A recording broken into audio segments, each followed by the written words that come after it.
Mahangin ngayon ang dagat kaya walang naglalangoy. Hapon na.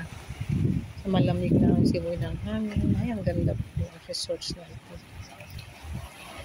May mga umbrella tapos may hangin pa ba.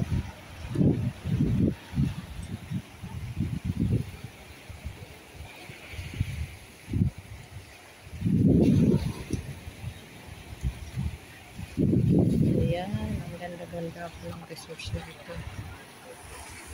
Tapos doon sa banda doon, yan ang sinasabi nilang Holyagmenis Resorts. Daungan din ng barko.